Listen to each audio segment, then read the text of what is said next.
আসসালামু আলাইকুম।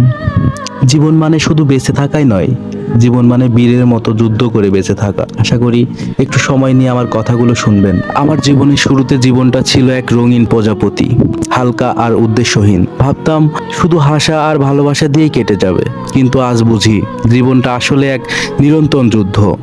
প্রতি সকালে ঘুম ভাঙে এক নতুন লড়াইয়ের প্রস্তুতি নিয়ে। ভিতরে সব শক্তি এক করে দাঁড়াতে হয় বাস্তবতার সামনে। কিছু যুদ্ধ হয় নিজের সাথে, আর কিছু যুদ্ধ বাইরের জগতের সাথে। স্বপ্ন পূরণের পথে আসা বাধা, মানুষের প্রত্যাশা আর নিষ্ঠুর সময়ের বিরুদ্ধে যখন ক্লান্তিতে শরীর ভেঙে আসে আর মনে হয় আর পারছি না, ঠিক তখনই বুকের গভীরে একটি ঋণ কণ্ঠস্বর ভেসে আসে, থমকে যেও না যোদ্ধা।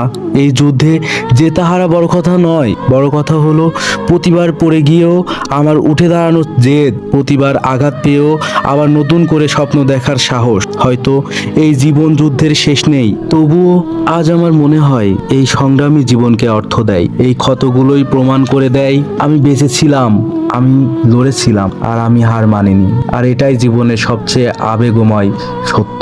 সত্যি জীবন মানেই শুধু বেঁচে থাকা নয়, জীবন মানে বীরের মতো যুদ্ধ করে বেঁচে থাকা। ধন্যবাদ।